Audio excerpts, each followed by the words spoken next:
How many times has someone gone to your website or your social because somebody mentioned your name at a soccer game, at the grocery store, at church, wherever, and said like, oh yeah, so-and-so just sold us our house. And somebody quickly looked at your page and then forgot about you. You've got to instantly show why you're different than everybody else. So you've got to create those superfans one transaction at a time, one sell at a time. And when you do that, you will create superfans. Hey everyone, welcome to Know Like Trust for Real Estate, where I help you craft branding and marketing strategies that align with your unique strengths. Agents who work with me grow their business on average by 40% by aligning their marketing with who they are, not what they sell. And today we're talking all about superfans. I'm super excited to have Brittany Hodak with me today. We had an incredible conversation, lots of laughs, and she gave some amazing examples of how you can differentiate yourself and create an amazing customer experience so that you increase your referral business and you create superfans. Brittany, in case you didn't know, is an unbelievable entrepreneur. Well, I think she became pretty well known when she was on Shark Tank, and she's going to talk all about that. You'll hear that. She got an amazing 2-for-1 offer from two of the sharks. She has since sold that business,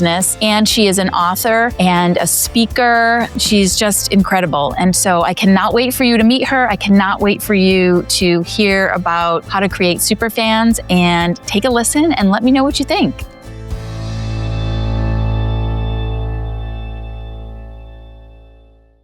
Brittany, I'm so super excited to have you here. I have a list of questions, but I know my audience is going to want to know first and foremost about your experience with Shark Tank. Can you just start and tell us about that? Because you're kind of a little bit like a celebrity as it relates to that.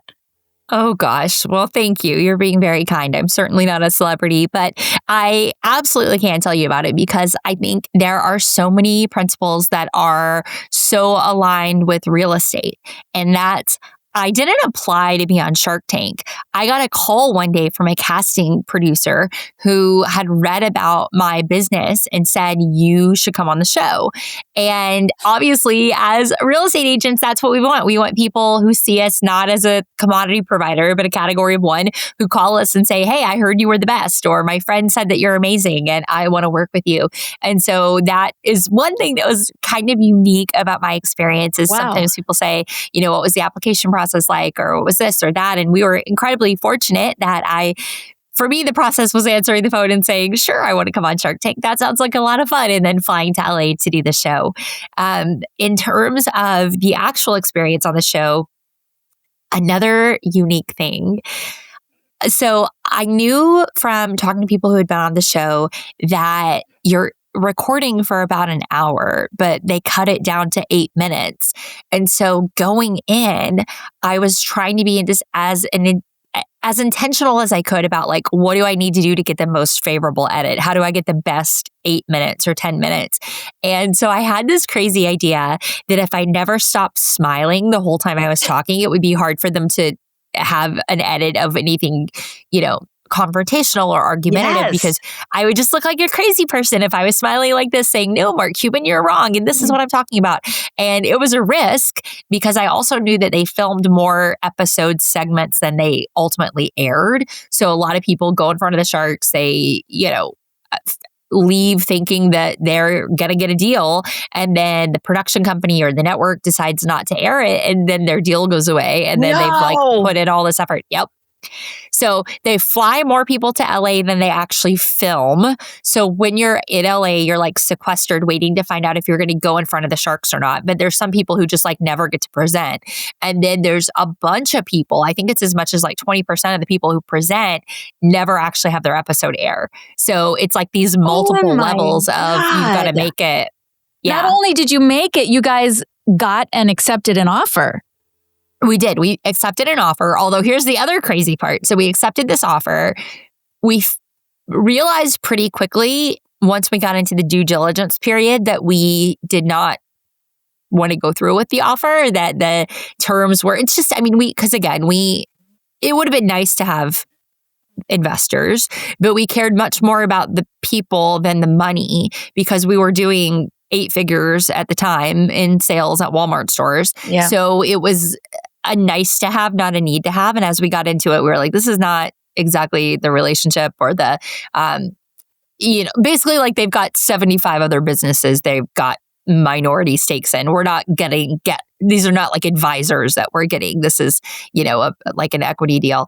Wow. But then we had to keep it going because if you back out of your deal before your episode airs, they won't air your episode. Because like they don't want people to go on the show and do it for exposure, but then not actually have the business. So we filmed in September. Our episode didn't air until the end of April. So we had this very long runway of like, will we, won't we? We were just like trying to slow walk it as much as we could because we knew ultimately we probably didn't want to do the deal, which we didn't know that until we got into the due diligence. Like we legitimately were excited, left the room thinking we've got new business partners. This is amazing. But then it sort of became clear it wasn't. It's like when you agree to get married on the first date and then you're like, wait, what did we sign up for? Is this what we thought it was? That was then a very long period of trying to like stretch it out as long as possible. And then it finally aired. And then the thing that I didn't think about at the time, because we were trying to prepare for, we knew it would be millions of people watching. So we knew it would be hundreds of thousands of people on our website. And it was, I think we had like 500,000 people on our website in like a 10-minute period. Oh my God. But we did not think about the fact that it was going to just like keep airing forever and ever and ever and ever and ever and ever and ever all over the world. Yeah. So I still 10 years later can look at my website, which isn't even the business website anymore because I've sold that business. And now it just like redirects to a page on my personal website, Brittany Hodak. But like thousands of people will hit my website still 10 years later. And I can look at my Google Analytics and tell you like, oh, it aired in Croatia. Oh, it aired in Australia. Oh, it aired in Canada.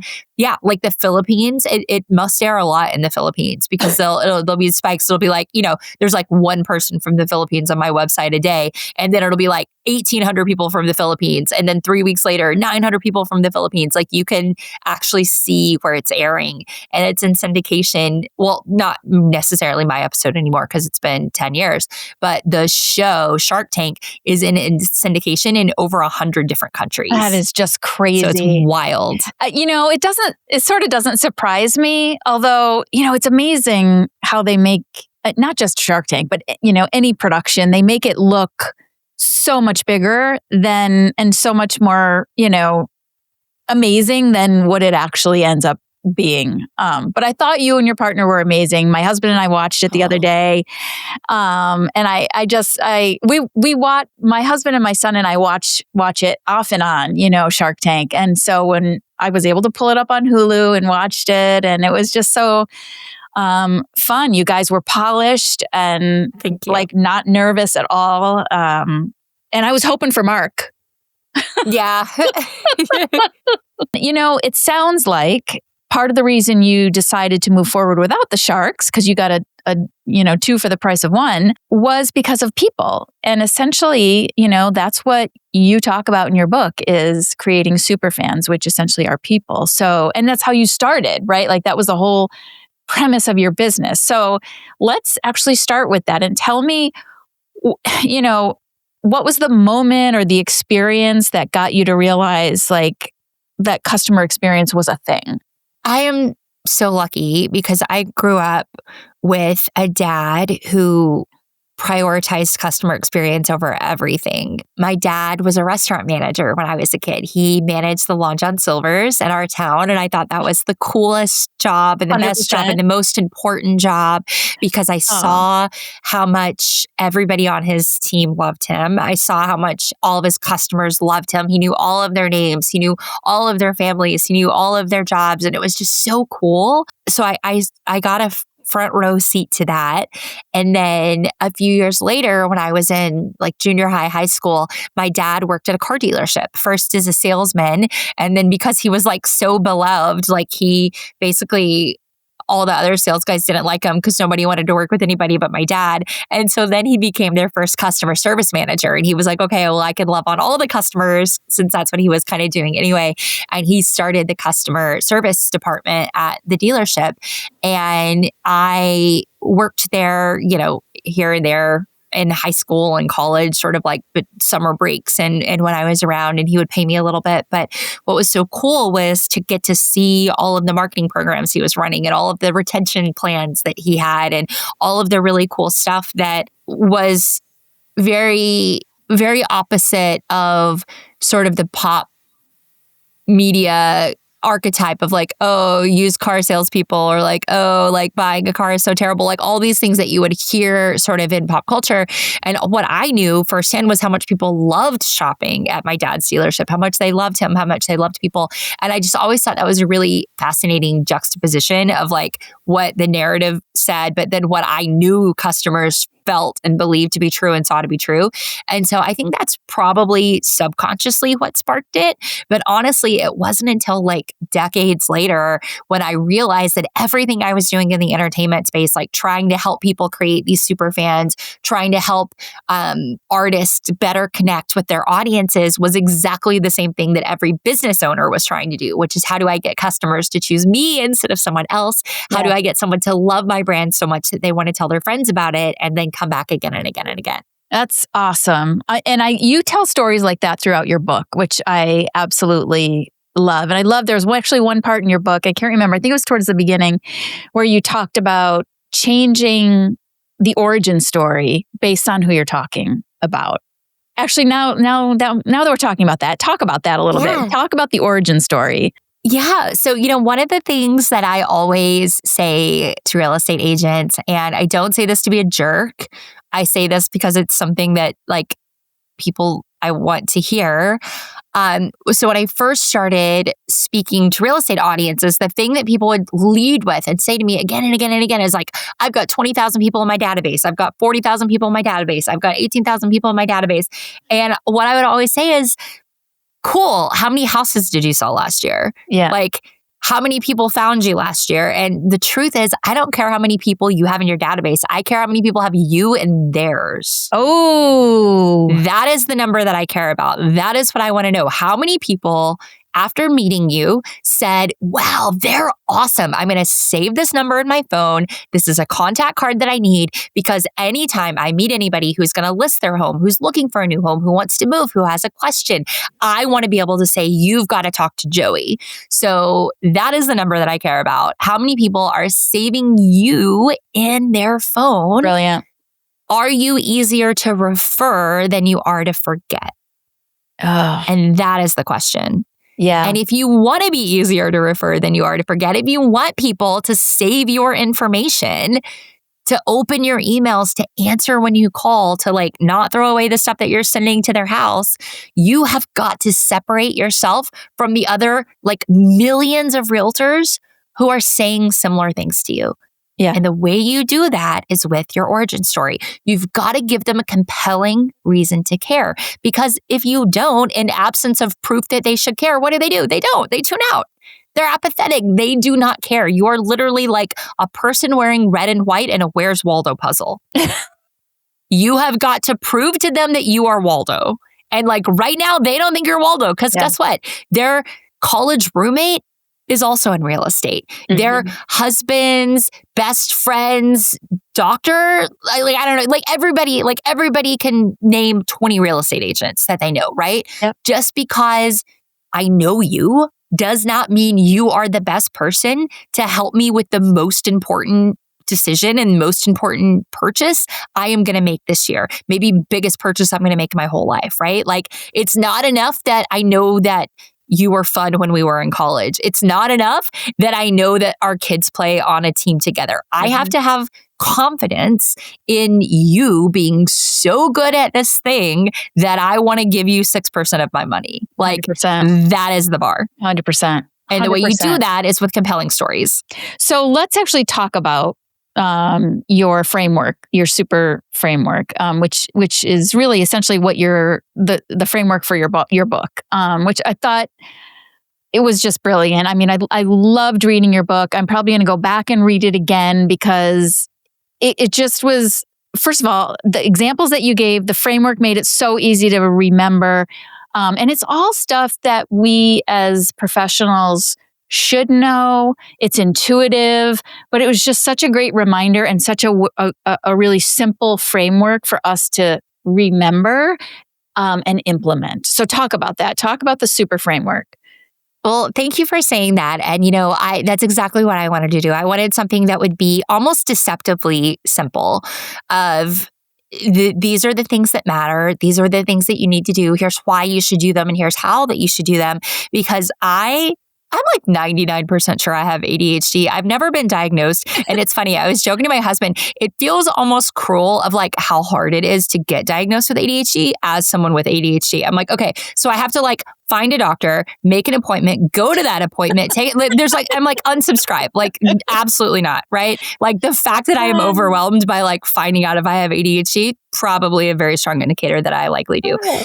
And so for someone whose brain works like my brain, I want someone to like break it down. I'm like, just tell me what to do. Like, tell me the things because we've been told to do 1,000 things and like maybe a lot of them are important. I don't know, but like, what does all of this mean? Like, I just want someone to make it simple. And so thank you for saying that because that is what I tried to do with this framework. I tried to distill all of the things that I know to be true and impactful into a formula that's simple to follow, simple to teach your team, and most importantly, simple to remember, like to call yourself out on like, am I doing the super thing instead of the standard thing? Like, am I creating super fans? And so this is the framework. It spells out the word super so that, again, it's like easy to remember.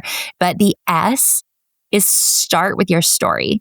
For all the reasons that we've already been talking about, like, why are you the person that I should choose?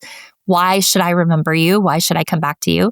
We know, like, if you look at the NAR statistics, almost everyone says, like, I'll work with my realtor again, or I'll recommend my realtor to a friend. Like 80-something, 90% of some people, depending on if you're looking at buyers or sellers, right? Like almost everyone says that. But then we know that a very small minority of people actually do work with their real estate agent again, or use a real estate agent that was referred by a friend, right? Why? Why is that disconnect? I don't think it's because people lie. Go ahead. It is not lost on me that you did your homework before getting on this podcast, but okay, go ahead. Go ahead. I have been guilty of like the CVS clerk says, will you take the survey on this receipt? And I say yes, and then I don't. Yep. It's not because I meant to lie in that moment. It's because life is going to life. There are going to be things that happen. There are going to be things that distract us and get in our way. And that's why in the book, I talk about the single biggest threat that's not on nearly enough people's radar, but absolutely needs to be, especially for every real estate agent listening to this podcast, is the idea of apathy. People who just don't care enough to keep caring. They don't save you in their phone. They don't remember you. They like stop engaging with the things because those are the people who don't work with you again. Not only are they not going to work with you again, but more importantly, they're not going to send their friends and family to you. Yeah. And oftentimes it's because the experience was fine. Yep. It was forgettable. It was okay, right? Yep. Like they got the house, they moved in, closing happened on the day it was supposed to. Guess what, friends? That is not success. That is literally the lowest possible bar to clear. Yeah. Like being great at all of the details is not the job. And like, that's not how you get like an A+ at the job. That's like the bare minimum to be able to do the job. It's everything on top of that. I heard a real estate agent. I wish I could remember her name. This was an event that I did a few months ago, and it's really an idea. And I hate that I don't know the name to give her credit. She was at a real estate company called Fathom Realty. She told me that she has contracts that she has developed for elementary age kids and then junior high school age kids. And when she goes for a listing appointment and she locks in that contract with mom and dad, she looks at the kids and says, guys, you are entering into a contract with me too. You are going to agree to keep your stuff picked up, make your bed, not give mom and dad a hard time when they tell you that we've got to be home Tuesday. We got to, there's a showing and you can't, like all the things, right? Like that kids have the emotional response to and mom and dad have to like deal with. She's like, here's the deal. You are entering into this contract. And if you abide by these terms, when your house sells, you get to pick one of these things as your reward for upholding your end of the bargain. Are you kidding me? Isn't that amazing? And That's so then brilliant. the things are like, she said the teenagers always choose, it's like a $200 Target gift card, right? And it's like, you're going to use the Target gift card to like, buy stuff for your new room. Or one of the things was she would take them to the Sherwin-Williams store and they could pick out the paint color that they wanted together. So she has contracts. And then now mom and dad have leverage to be like, Jody, pick up your stuff or you're not going to, get that contract till like you signed with Miss Nancy. Yes. And then also like everybody shares, and she literally like has them sign it. And it's like their contract, just like their listing agreement with the mom and dad. And she's like, I get so many people who share that on social media, who then, of course, if you know somebody who's moving that has kids, you're obviously going to be like, you need to list with, again, I don't think her name is Nancy, but like just little things like that is your job. Your job is to figure out how you can be so memorable, how you can do something that is so on brand for you, that is so aligned with what you care about and the experience that you're creating, that's your thing. Like I had another agent tell me is it birder? Is that what you call somebody that's like really into bird? Okay. Yeah. A birder. And so she gets really excited when she has clients who are birders, and her go-to gift, depending on if it's like an older couple, she has this vendor on Etsy that will make a birdhouse that looks like their house. So as the closing gift, it's like a birdhouse that looks like a miniature version of the house, and she'll put it on a pole in the front yard. So smart. And then she's like, when it's like Gen Z, millennial, like even Gen Xers that move in, she buys them a bird buddy, which, oh my God, I'm obsessed with my bird buddy. It's so fun. I have been seeing those on my Instagram feed nonstop. I want one of those. Buy it. It's the best, Christine. You will not. I have it and I am obsessed with it. And so I've got 2 little boys, and every single day we look at it. So I can tell you, yesterday we had 7 visits from 5 different birds. We had our cardinal, we had our song sparrow. We actually had our 2 cardinals. We've got the girl whose name is Fluffy, and then we've got the boy who's the red one. It's so much fun. It will actually recognize the individual birds. So my boys, we have there's a bird called a bluebird, which I didn't even know bluebirds were a thing. They're so pretty. They're blue and they've got like a little bit of red in them. Yeah. So we have a bluebird named Bluey who comes to visit us all the time. Oh my God, with your little Christine. boys. I'm telling you, you will not get the one with the solar roof, and then there's like no maintenance. You just have to like wash it out once a month to make sure the birds don't get sick from the food. I'm totally asking Santa for that for solar Christmas. Roof, bird buddy. I have Santa'd that to several people, and it is so much fun. And then like all of my cousins and my friends and my mom, and I'll share the postcards with people, because you get like the little recaps, and it's like little videos and pictures. So anyway, I'm sorry I've derailed this, but for everybody out there, like make the closing gift for everybody that you do a deal with in 2026. But that's like the P. That's the personalized. We got to go back to S. Yes. So S is start with your story. And when I say start with your story, I don't mean lead with your story. I mean, what is it that makes you uniquely you? Yeah. And how are you leaning into that to attract the right kind of clients? And one of the things that I hear real estate agents say sometimes is, I don't like to talk about myself. I don't want to talk about myself. It feels really self-centered. It feels really selfish. And I get that. Like, believe it or not, I don't love talking about myself either. I hate being the center of attention, which is so ironic because of my job. I get it. But if you don't tell people about you, you're doing them a huge disservice, because they're going to end up with somebody else. Yeah. They might end up with somebody who cares less, who is less experienced, who is not going to do as good a job, simply because those people weren't afraid to raise their hand and say, you should work with me because. I think there's a difference between what you're saying and what I think real estate agents do a lot. And that is, and this is one of my biggest pet peeves with my client, not my clients. My clients don't really do this, but agents in particular. They go out there and they say, oh, I've done 100 deals and 300 million in sales, and I'm the top agent, and da da da da da. Nobody cares about that stuff. In fact, I think that turns people away, because they think either A, you're making too much money, or B, you're too busy for me. Can I tell you my pet peeve that I see all the time from real estate agents? Yes. And I'm connected to a lot of real estate agents that I don't really know, but they've been in the audience at some point in the past. And so I see this on all of my feeds. I do not understand, and I do not see this in any other industry, but I see it so much in real estate, somewhat with like mortgage, but I feel like real estate more. It's like every real estate agent, that's a gross mischaracterization. Many real estate agents it seems like they have a chip on their shoulders if they want to like prove how valuable they are and how important they are to the transaction and how absolutely stupid anybody would be to ever try to do a deal without them. And so they post these things talking down to and about clients. Yep.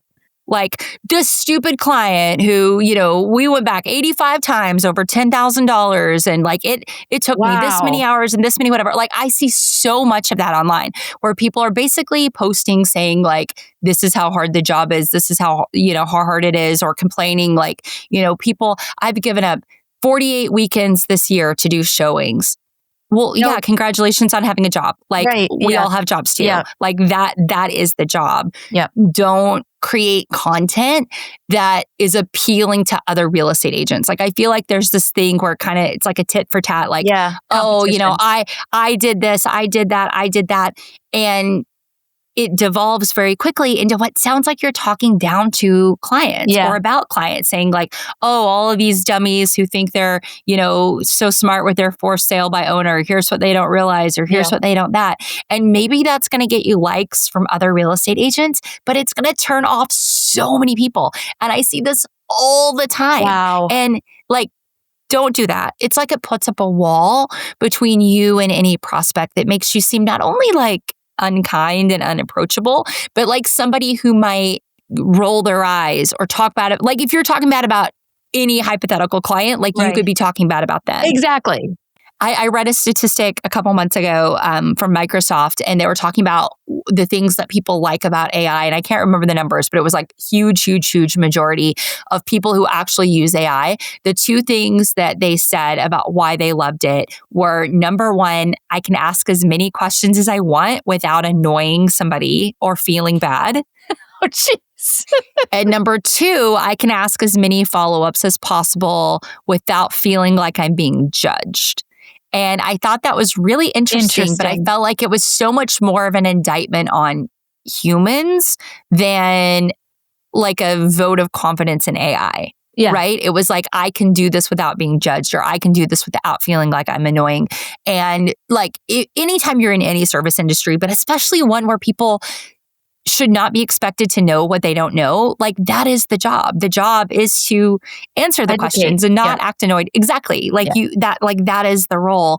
And anytime you're posting content that could even be perceived as slightly like othering clients 100%. from the professionals, like just don't do it. Even if the 36 other realtors that you're connected with are going to like it, you could rub one potential client the wrong way, and it's not worth it.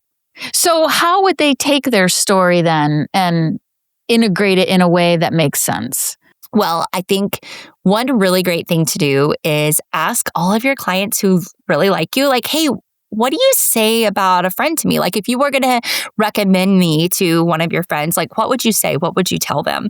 Because oftentimes you'll hear such amazing answers from a perspective that you maybe don't see because you're in it. You're like too close to it.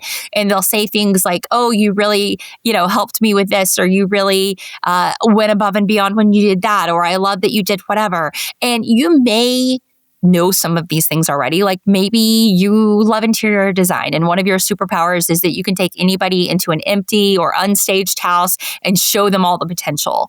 Maybe your background is in carpentry and you can say like, you can do this addition, or you can super serve flippers, like whatever it is, right? Maybe you're a community organizer and you know everything, not just like what it says online about the school districts, but you're like, oh, this has the festivals every weekend and the parades, and this is the best, shop, whatever, like whatever your interests are, whatever that thing is that you love, that's the intersection of the stories that you should be telling as it relates to why you're a perfect partner for real estate, because that's going to help you attract more of those people. Maybe your story is that you've never moved. Maybe you've lived in the same zip code your whole life. And you're like, nobody knows this town better than me because I have spent 57 years here. Yeah. Or maybe you are a military brat and you lived in 35 different places before you bought your first house. Then maybe your story is, I know how important home is because I had a new one every 6 months. Yeah. And I help every single family find a place that's going to center them and make them rooted and feel like whatever. Maybe you moved to the state from a different state and there's lots of other people moving from that state to the state. Like whatever your thing is, by telling that story, you're going to attract not just more of that ideal customer, but more people who hear your story and relate to it, even if the details don't match them exactly. Yeah. One of the things I say in the book is, like the really great paradox of country music and really any storytelling, but country music songwriting is one where it's really easy to relate to this, is the more specific a lyric, the more universal its appeal will be. Yes, I remember that. When you hear somebody sing about their hometown, you think about your hometown. Yes. When you hear somebody talk about their kids or grandkids, you think about your kids or grandkids or nieces or nephews or other kids in your life. So you've got to have specificity in the stories that you tell. If you could take your name off your website and it would be potentially anybody else's website, that is a problem. Like, I loved so much, Christine, when I went to your website, when I was on Post and Beam Creative, I was like, this is brilliant.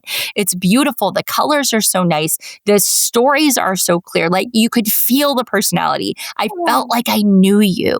And that doesn't always happen when you go to somebody's website and it's just like rinse and repeat. Again, like, where's Waldo, right? So you've got to put work into, like, I think the hardest number to quantify, it's impossible to quantify, right? Like, I don't think anybody could really measure this. How many times has someone gone to your website or your social because somebody mentioned your name at a soccer game, at the grocery store, at church, wherever, and said like, oh yeah, so-and-so just sold us our house. And somebody quickly looked at your page and then forgot about you. Yeah. They forgot your name. And by the time they got home, instead of being like, oh, let me just text Jamie again to ask her, it's easier to find somebody else. Yeah. So you've got to make instantly, like, this is, even if I don't have time to like go into it right now, I'm going to screenshot it so I don't forget. You've got to instantly show why you're different than everybody else.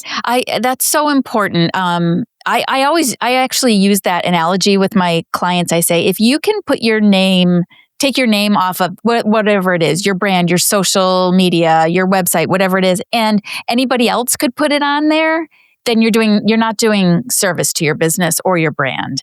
And so I thank you for saying that. I mean, as you know, like, you look at your own stuff a million times and you're like, is this, it just all blurs after a while. And you're like, I'm not sure if I'm even communicating properly. So thank you for saying that. And I also think, as it relates to that, and I say this to clients all the time too, your website as a real estate agent these days is essentially your calling card.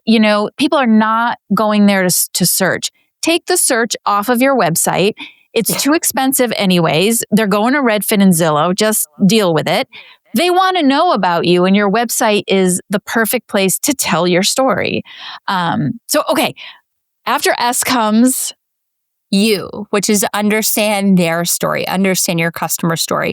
So it's essentially, are you showing that you care about what they care about, that you want to do the things that are right for your customer? You're meeting them where they're at. You're anticipating their needs and showing up for them in a way that makes them feel like the most important client you've ever served. Love it. I love it. And you have so many quotes in the book that appeal perfectly to each part. And I forget, they don't care until you care. What's that quote, Brittany? Teddy Roosevelt. Teddy Roosevelt. Yes. Yes. Yes. I forget what they don't care how much you know until they know how much you care. How much you care. That's what it is. Yes. I love that quote. That's so good. Yeah. It's such a good quote. Okay. After you comes P, and that stands for personalize. And all of these build on each other. They're like nesting dolls. So each one is designed to really like lead next into the next one. So P stands for personalize. And that's all about the high tech and the high touch ways that you can create the highest degree of impact with those customers. So it's really connecting your story to theirs. And we talked a little bit about that. We did, yeah. So like the bird buddy or the custom closing gifts. One of my favorite things that I put together every year is my like gift guide of gifts that I love. And there are so many closing gifts. So everybody can go check that out on my website and get those suggestions. But it's about how to really drive more personal connection. And I think I saw it on your Instagram too. So people can it is on your Instagram. Oh, yeah. Yeah. Yeah. Yeah, there's a mini chat automation. I think it's the word gift. I'm sorry, I should have looked at that before we came on. That's okay. Came on. But yeah, I think you can just DM me the word gift and you'll get it. But yeah, it's on my Insta. Okay. Awesome. And then the E stands for exceed expectations. And that's what we were talking about before is like, it's not enough to just, if you meet somebody's expectations, you will be forgotten. Like meeting expectations is a world where apathy thrives. Like you're doing just enough to like not get the job next time. So in my book, I talk all about this idea of what I call intentional experience design. So for instance, like, are you paying attention throughout the process of all of the things people say that they want, they need, what they're drinking, what they're eating, so that when those people who closed on that house walk into their brand new house, you can stock the refrigerator with the things that they love, or you can have the, welcome mat that like maybe your thing is you always do a welcome mat, but it's like a different welcome mat for everybody because sometimes it's a photo of the family. Maybe it's their favorite team. Maybe it's a song lyric. Maybe it's something speaking to the fact that they're newlyweds, like whatever those things are. How can you be intentional about every single experience before, during, and after? So we know that the experience doesn't stop when somebody moves in. It's the months after, right? Like, how are you continuing to show up and be relevant to them, to help them when they need a painter, to help them when they need a roofer, to help them when they need a gardener, to help them when they need a lawn person, like all of the things that are going to continue to happen. What are the experiences that you're curating? What are the things that you're doing to earn the right to have that contact still be in their phone? Like if somebody lost their contacts, would they take the time to like add you to that new phone, put you in that new phone if iCloud didn't copy it over for them? I love when you say, are you doing the things that earn the right? Earn the right. I mean, that's really, really important. I love that. Okay, where are we on that? Exceed. We're an R. So exceed expectations. And then finally, to wrap a bow on it, it's R, and that stands for repeat. And this is one where a lot of entrepreneurs struggle and a lot of real estate agents struggle because I think, like me, a lot of people maybe have undiagnosed ADHD or maybe diagnosed ADHD. Maybe they get that shiny object syndrome where it's like we want to do the new things and chase the new things. Repetition isn't boring. It's branding.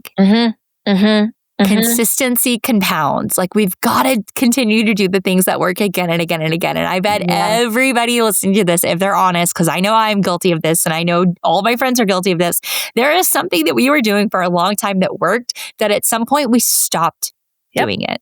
And we didn't stop doing it because it stopped working. We stopped doing it because we were like, well, I don't want to do that anymore. I've done that 27 times in a row. I'm going to try something new. And 100%. We move on. And the compounding impact of that, of like moving on from those things, is a net negative to your business. And so repetition is so important. There's a quote in the book that I love from Elizabeth Arden. She said, repetition makes reputation and reputation makes customers. Yep. It's so true. So I'm curious, you teach this all the time to a million different industries. How do you, as a speaker and an author, how do you implement it for your business? Oh, I love this question. Thank you for asking. I have tried to be very intentional about the way that I design the experiences of me when I'm not on stage. So when I'm on stage, I have to be amazing. Again, that is the bar, right? Like I am very intentional about the stories that I tell, the examples that I use. I use a tool called Mentimeter that allows me to have live interaction during all of my keynotes. So people scan a QR code and then they're co-creating slides with me. I'm doing polls. I'm asking questions. We're having fun experiences together. So that's the stage part. But I care as much about the before and the after. So the before is everything leading up to it. So that's the pre-event call, that's recording videos, that's any gifts that I'm doing, being really easy to work with. It always shocks me when people say like, you're the easiest speaker we've ever booked to work with. And I'm thinking to myself, like, who are these dummies that are hard to work with? Like, that's your only job. Like, that's like me saying like, how, like, that's literally the job. Like, why would somebody be difficult to work with? And yet apparently a lot of people are. And then again, after the fact, like I've got dozens of resources, whether it's videos or PDFs or interactive quizzes that people can do to implement what I talk about and go make more money in their business. And I love that part of it because again, I want people to judge my success, not just on that hour on the stage. I know that has to be amazing, but how am I helping you take what I taught you and make more money moving forward? And so that's one way when I try to look at it and say, even though it may say, like the contract says you're hiring me to be on stage for an hour, I'm looking at it as how can I fundamentally change the way everyone in your company thinks about their job and the way they operate for like ever. What am I teaching them? It's not just on stage. It's like, how are we continuing to do it? And that's why I think I get invited back again and again. That's why I have client relationships that turn into like multi-year engagements, because like that to me has to be the bar. I'm just like listening to you and I'm like, I just want to squeeze more out of the sponge, because like, I mean, everything you say just feels, it just resonates so beautifully. Like we should all be implementing these things. And what you're saying is not, it's like evergreen, right? Like any industry can implement what you're doing. Anybody can. Absolutely. And the best part about it is most of the things that I talk about and most of the examples that I have in the book, or I've got a video series, it's called the 6 Weeks to Superfans Masterclass. There's actually a real estate edition of that. And the example that the point that I make and the examples that I give again and again in that masterclass, I say, like, it's not the person who spends the most money wins, because you can't buy superfans. You don't pay people to be loyal to you. Like, it doesn't work. No. And so the really great thing about customer experience is that it's the ultimate leveler, and you're not going to lose out. You know, maybe there's somebody in your market who spends a ton of money on radio, who buys all the billboards, who spends a ton of money on social media. Well, fine. Those aren't the people you're going after, because we know that somebody is several times more likely to act on a personal recommendation than one from the media. And so your job is to make sure that nobody defaults to having to hire the guy they heard on TV or the lady they saw on the billboards because nobody in their network had somebody to recommend to them first. Because most of those people are looking for somebody first. The fact that so many leads come from like Redfin and Zillow tells you that there are people like not getting a recommendation or a referral, either because they haven't asked or because they ask and then everybody kind of shrugged like, yeah, my experience was fine. It was okay. And it's like roll the dice. Maybe you'll get somebody better. So you've got to create those super fans one transaction at a time, one sell at a time. And when you do that, you will create superfans. You will start to see people coming your way. And then the really cool thing is that we know statistically, when somebody comes to you because of a referral, they're about 4 times more likely to refer somebody else. So if they were referred to you by someone they knew, they are about 4 times more likely to refer somebody else, which means those customers that you get from your sphere of influence are 4 times as likely to bring you more new customers than those leads that you're paying for. Ugh, I hate when I hear people paying for leads. I hate it. Ugh, it's just, I mean, the conversion rate is so small. So with service providers like real estate agents, where do you see them struggle the most with implementing like a supermodel? A couple places. One is the story. I think a lot of people have a hard time differentiating. Like they talk about things that I'm like, okay, so what? Who cares? Like what you're saying is what everybody else is saying.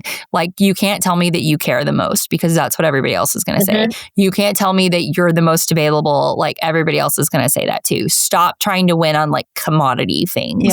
It's got to be about who you are. I've got to trust you. Stop trying to tell me it's like that you've sold the most houses. Like it's like there should not be a number in your story that is the lead, right? Like that can be the supporting cast. That cannot be like the lead actor. So that's one thing. And then the other thing is consistency. Like, it's, it's easy to do it when you're closing 1 home that month, but when you're closing 3, like all bets are off. And so there's the things that you do sometimes, but not all the time. And that's where I see a lot of people really struggle. And it feels like in the moment, like, oh, I'm so overwhelmed. There's so much to do. I'm going to just like let this one ball drop.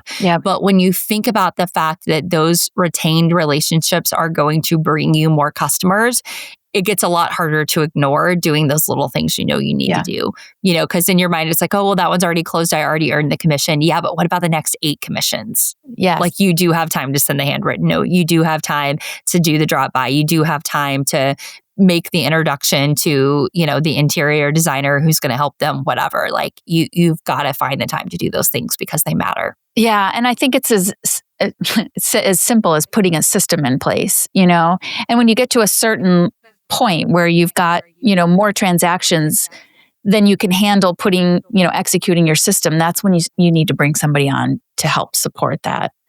Yeah, absolutely. The other thing you mentioned about telling their story, I think this is my philosophy, I guess, or my opinion.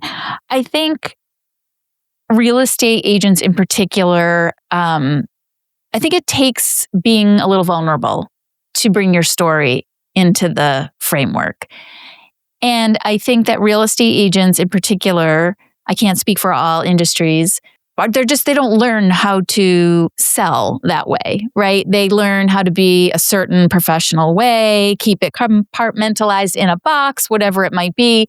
And bringing your story, your personal story into the game, it doesn't make them feel comfortable. I think it's very uncomfortable. And so, I don't know, that's based on my own opinions being in this industry. So I think that takes work and practice. Everything you said is 100% true. And I think the other part of that is that, I don't know who said this. There's a quote. It's like, I don't know who to attribute it to, but like, it's hard to read the nutritional label from inside the box. So the other thing that I think happens a lot is people are like, well, there's nothing unique about my story. Why would anybody care about this? It's so boring. It doesn't matter. And so it's hard for them to have that outside perspective. I did a really fun live coaching thing with real estate agents probably 2 months ago. Really? And it was story makeovers. Yeah. And we had real estate agents tell their story. And then I asked them a few things about their lives. And then we rewrote like the way they talked about their story. And there was this one agent who had been a high school math teacher. And she was like, why does that matter? Why, I don't want to talk about it. It's not relevant. And I was like, it's 1,000% relevant, because what do we know about teachers? We know that they're not in it for the money. We know that they're patient. We know that they're trustworthy. We know that they're going to teach us things. Like they're going to be there to help us. They're going to have a lesson plan. Like teaching is one of the absolute best prerequisites, I believe, that you can have before going into real estate. And then she was a high school math teacher. So I said, what if all of your stuff was like, you know how Ed Sheeran had all the like albums that were the symbols, like multiply and subtract and divide? I was like, what are all the things that you're going to do? Are you going to like subtract the stress? Are you going to add the details? Are you going to multiply the impact? Like, what are all your things? Like, we've got to go all in. And then I was like, well, what are the things that you have? Like, are you going to have like tape measures with you always, or rulers? Like, there's a bajillion things that as a math teacher, that could be like your whole brand. And then people will think about you not just when they're thinking about real estate, but when they're thinking about math. Yeah. Like that should be your whole thing. That's right. And she had never even considered making that part of her story. And I was like, that is the most like fun, interesting, unique thing. And then somebody else on that call just knew all about diamonds. She used to host a reality show about like gemstones and stuff. And she was like, that has nothing to do with what I do. And I was like, are you kidding? You know how to find the diamond in a rough. Yeah. You know how to take like all of the analogies, all the things that you can do. I was like, are you into the like, do you know like crystals? Like I know people have it's kind of like woo woo, but like put this crystal here and do this for energy and that for this and whatever. And she was like, oh yeah. And I was like, that's amazing. Right. And all the like I've got 2 little ones. So the like where you dig through the clay and you find the gemstone and whatever. I was like, you could have so many fun things, whether it's activities at open houses or the kits that you make for kids or the arts and crafts for them to make the stepping stone for the garden. Like go all in on that. Like, so I think part of it is everything you said about a hesitancy to like tell their story, talk about themselves, but also sometimes just not knowing how interesting and fun and cool the details of what they do sound to someone who hasn't lived that. 100%. And when you're, like you said, when you're in the box, you can't read the nutrition label, right? Like when you're in it, you don't necessarily see that that's an added value. Yeah. It's brilliant. Brilliant. Okay. Oh, Christine, keep going. I know, isn't this great? If an agent wanted to start creating superfans today, what would you recommend how would they start? I love this question. I mean, selfishly, I'm going to say you could pick up my book or you could check out my masterclass. Yes. But assuming that you want to start even before doing that, ask yourself, what's one thing that you're committed to doing that's going to set you apart from everybody else?